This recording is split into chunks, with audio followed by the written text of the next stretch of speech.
Hey guys, what's going on? Welcome to my video on the ban hammer of Series 6 VGC Pokemon. And yeah, there's a lot of interesting bans and I want to get through them. And also guys, remember to like, comment and subscribe for Oddish cosplay and also more videos if you enjoyed this one. Anyway, let's jump straight into the video. So first off, we got some major offensive threats being banned, being Cinderace. It was insanely strong with Libero allowing you to get like max steel spikes and max airstreams off and do a ton of damage. That is the biggest offensive threat of Series 5 right now. And also Gyarados, because of how the meta shaped up with Rillaboom and Cinderace being really potent. Incineroar actually countered both with one Intimidate drop, and then you Dynamax it and you can actually start sweeping both of these Pokemon and be a really good check. And Magma Zone, which wasn't big on our ladder, it was more of the singles Pokemon, but it was picking up lots of usage with Grassy Seed or Weakness Policy. Basically you Dynamax it, get max Steel Spikes off, and you sweep with Body Press after you get those Steel Spike boosts, because Body Press does way more damage when you get some more defense boosts. So that really increased its offensive threat, as you can say. Even though it's more of a bulkier offensive threat, it was very strong and can wall out a lot of teams and just sweep on its own when set up. And replacements you can use for these bans are either Bravery. Bravery was used specifically to counter out the Cinderace Rillaboom thing, so that's the same thing as the Gyarados. And there's not really a replacement for Magma Zone and Cinderace. The closest one I could think of is probably Corviknight, because it does basically the same thing, which is to max Steel Spike and also max Airstream to get Airstream boosts and also Steel Spike boosts. And so you can run it both ways. You can run it in a bulkier variant to get Body Presses off, or you can run it more offensive with Airstream and Steel Spikes to mimic a Cinderace back in the day. But yeah, that's basically what Cinderace is, right? You just max Airstream and max Steel Spike all day long. And sometimes you run max Fire, but not very often. Usually it was Sucker Punch for the Dragapult, and the last slot was max Fighting, so you can get attack boost. But these are the closest replacements for Cinderace and Gyarados.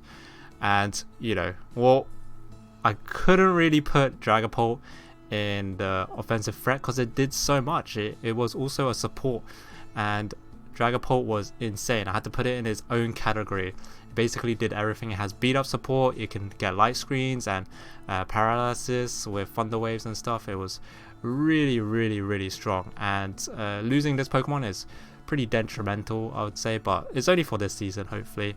So maybe we'll see some new stuff this series and have more fun without Dragapult. But his utility was insane. He could be an offensive threat and also this supportive threat that could do a lot of damage as well with Dragapult Colossal, for example, or beat up shenanigans with Terrakion and stuff. And then Incineroar also had to have its own little segment because it just did so much. It had Fake Out, Snarl, Parting Shot, and it was also quite offensive as well with Flare Blitz or Darkest Lariat. And people were running this Weakness Policy strat on it with Dusclops, being able to bulldoze it and get to +2. It actually did quite a lot of damage, and it also does Intimidate. So it's a lot to miss out from Incineroar, but I have a feeling that the replacements of it will just be its little brother, Torracat. You might actually also see Crocodile, but I'm not too sure because I haven't used Crocodile or seen it, so I wasn't too sure to put it on the slide yet. But Crocodile could be a good replacement for it, even though Psy Spam is kind of out of the picture. And for Dragon replacements, for Dragapult, it might be just Duraludon might be new Dragapult for offensive potential, but and maybe Kimono because Togekiss has gone to, spoiler alert. But yeah, there's not really a dragon type that did the same thing as Dragapult, which was put on offensive pressure and also be able to support as well with light screens, beat up, and other stuff like that, and surf of course for colossal strategies. But so yeah, there's a lot of dragons to be able to take over the Dragapult's offensive position, but not a lot to take over his supportive position. And we have terrain setters that are gone, which is Rillaboom. The only one that had Grassy Surge got took away because of how potent it was. It was literally the strongest thing in the world. It could be a G-Max threat, does a lot of damage in grassy terrain. It was best grassy glide user because, you know, it set up his own terrain and he didn't have to worry about anything. And yeah, losing Rillaboom is kind of gonna be interesting. It's gonna turn the game around because Grassy Surge had such a big impact to the meta game. It literally made this guy be used on literally every single team because of his potential to sweep games at the back on its own, or be able to proc weakness policy and do a lot of damage at the front or whatnot because of his G-Max form doing 160 base damage. And then also losing Indeedee is kind of bad both forms as well, because you lose out Trick Room, you lose out the Psychic Surge, meaning Expanding Force will probably not be found in this series until they drop the next series, of course, and maybe these guys return. But yeah, realistically, we're not going to see Expanding Force because this was the only Psychic Surge setter, and I don't think you're going to manually want to set it up. So there's not really a replacement for these two because these guys are the only ones at the moment. But maybe in the future we'll see a little bit more. But losing out Indeedee is quite detrimental because they lose out both forms, one with the Follow Me form and one with the Trick Room form, and also the offensive potential of Psychic Surge and also Fake Out protection. So maybe we're going to see some Serena for the Fake Out safety. Who knows? But also Rillaboom's gone, so Serena kind of loses out its value because Serena in Series 5 was being picked a little bit because you could get triple Axel kick and Oko the Rillaboom, whilst also stopping it from doing Glassy Glide to your partner and also Fake Outs. And a lot of important follow me users. We talked about Indeedee already, so I won't go along too much, but we lost Togekiss, and Togekiss can be built two ways. There's more bulky defensive set and there's more offensive threat, which takes maybe you can also go follow me and it dies after one follow me, which is, you know, sometimes enough to win you the game because you've redirected that move, that potential max move, and your Dynamax Mon can get an extra move off, which might be really crucial to winning you a game. But also because of its typings, it's very flying typing. It means you have to be wary of if you're hitting like a super effective ground type move or super effective dragon type move onto Togekiss's partner, it will actually you have to worry about the potential follow me it might come out with to make it basically like immune, because Togekiss is immune to it, and basically it will just nullify its effect. So you had to, it was a offensive potential defensively and also offensively. You can Dynamax it with Super Luck, 50% crits with Razor Claw or Scope Lens, and I don't think there's a lot that can replace it, to be honest with you. The biggest candidate is probably the Volcarona for its offensive potential, because Volcarona, if you don't know, gets Rage Powder, and it's also got quite high special attacks. So I think we'll see more Volcarona because, also, spoiler alert, Tyranitar is banned as well. So basically Volcarona might have a easier time in the ladder because there's not much. The biggest rock slide threat is gone. So for Togekiss, I definitely believe that Volcarona might take its place as being this redirection and also offensive potential with Quiver Dance and stuff like that, and also its high special attack is good.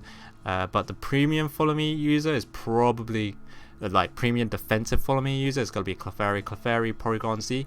It's gonna be pretty important. It's gonna still be impactful, I'm pretty sure. And yeah, it's gonna redirect all the Dragon type moves. So if you're gonna use an offensive Dragon type, definitely put a Clefairy on there, and it'll save it from Dragon types. However, Ground type moves, well, you know, it can't redirect Ground type moves. Well, it can redirect Ground type moves, but the Clefairy will take it.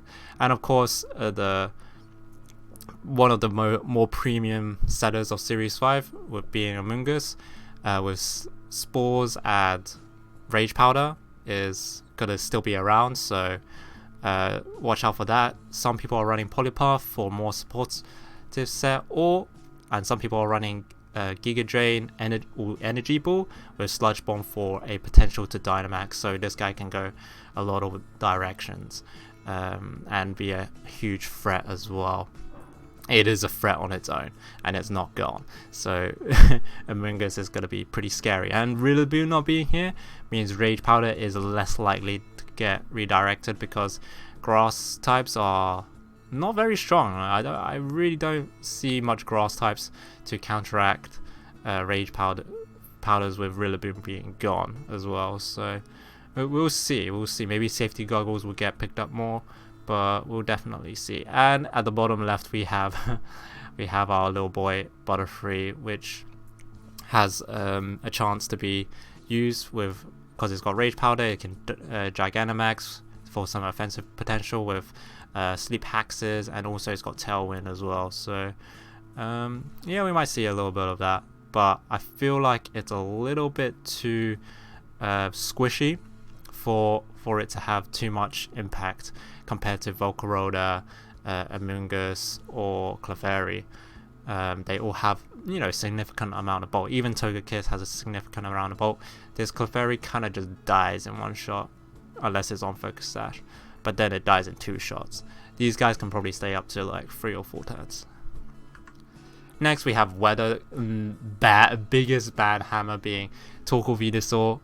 Like, that's the biggest bad hammer I've ever seen. Like, I don't think Sun is going to be a thing, because Ninetales is quite squishy, and it doesn't give you so much options, because in a Sun archetype you can also have a Trick Room mode with the Torkoal, because you can set up Trick Room, you can open with a Trick Room opener to set up Trick Room, get the Torkoal out to abuse the Trick Room, and then when Trick Room is running out, you can come in with the Venusaur with a few turns of Sun left and Dynamax and sweep with the Venusaur.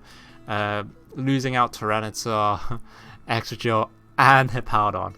Hippowdon was more of a singles type Pokemon, so losing out Hippowdon and Tyranitar is really huge, because then you're only left with Jigglypuff.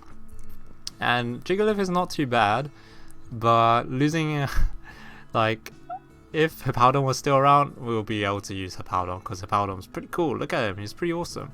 But yeah, it's kind of sad, because these two are staples, man, of Sand Team's Tyranitar, Excadrill, because of how bulky they were, and how offensive they were as well, because of their, you know, innate stats. And I don't really think there's a lot that can replace them. In terms of replacements, you can do Sand and Stoutland. Big mention, we can run Lycanroc. However, the typings will be kind of bad, because you're running 2 rock types. Jigglypuff is the last remaining Sandstream user, so gotta be using that. You have no other choice, and it can still pull off like a Tyranitar. It can weakness policy and be pretty strong, but we'll have to see. But there is a reason why not many people were using Jigglypuff, and so yeah. For the Sand Abuser, you can use Stoutland, Lycanroc. I don't believe Lycanroc will be used as much, because the thing about Excadrill is because it was a steel typing, meaning it was like meaning it was pretty much immune to a lot of things. So I think Stoutland might be the go-to, because it's got really good moveset with after you stuff, and I think it got Surf to proc weakness policy from the Jigglypuff. But yeah, but in terms of Sun, we get Ninetales. Ninetales has utility, right? But because it's so squishy, it's very fast and squishy, so you can't, prolong this Sun. You can't switch it in and out too much, because when it takes damage, it takes a lot of damage. So it's mostly gonna die in like 2 shots, and you won't be able to you'll lose the Sun battle. The Weather Wall, especially against, for example, Politoed. So why not just use Politoed Kingdra? It didn't get nerfed. It was pretty strong. It was the thing about Politoed Kingdra back then was because of Venusaur Torkoal. It was just, the Sun was just way better. Now Sun is bad, so Rain is gonna be better. Like when I was running Rain teams versus Sun, I would never go with the Rain mode, because it was just so bad. You had to play it completely right, or you'll get trashed on. However, honorable mentions are definitely Clefairy, Sableye. As prankster weather setters, you can use these guys. These guys are pretty good. Some people were opting for these guys instead of Politoed. Like traditional weather setters, but downside of them is you have to waste a turn to set weather. So maybe people can experiment with that and see how that goes. I've seen a lot of Klefki. Klefki is really, really good. However, with like screens and stuff, however, it's got the 4 move syndrome, meaning if it has a 5th move slot, it would be absolutely broken. But yeah, so it'll be hard to fit in your desired move set for Klefki because of how many moves it really wants. And a slide just for Whimsicott, because Whimsicott was so good. It had Trick Room, Tailwind, Switcheroo shenanigans, Fake Tears on priority prankster. So not a lot can replace this guy, because apart from maybe like for just the Tailwind side, you can replace it with Talonflame. But Whimsicott in itself, with all its utility, it's hard to replace, man. So the only replacement for it is the younger form of Whimsicott, being Codony. It got basically the same moves, just way less stats. But maybe it does the job, because before you were getting one shot with Whimsicott with Focus Sash, so this time you're just getting one shot with Codony, you get your things off, and you're good. However, this guy is way more susceptible to a Tailwind dual wind beat by Talonflame, so be cautious about that, because it will definitely one shot, whereas you can actually count to survive dual wing beat from Talonflame depending on item. And 2 Trick Room users, not users but enablers, being banned, being Porygon 2 and also Mimikyu. Mimikyu was not really a factor in the doubles ladder, but Porygon 2 was a big factor because it was so bulky. It could recover with recover, and it could sustain and do quite a significant amount of damage. And this guy replaced Dusclops, being the premier Trick Room setter. So now it being removed and gone, I mean, Dusclops comes back and it's still as good as ever, right? You get Nightshades off, you get Pain Splits to recover, you get Trick Rooms. You can also self-proc weakness policy like the Mimikyu with Shadow Sneak shenanigans if you're into that. But yeah, so not really too much of a loss there. But yeah, overall, yeah, lots of big nerfs here. Lots of bans. It's got to change up the metagame for sure. There's a lot of Pokemons that you could be using now. And yeah, I believe it's going to be a nice, healthy metagame. But yeah, guys, hopefully you guys enjoyed learning about what got banned and what potential replacements you guys can use. And yeah, remember to like, comment, and subscribe. And if you guys enjoy my content, You can follow me on twitch.tv/ppr5 every Friday. And yeah, peace out, guys, and hope you have a good day.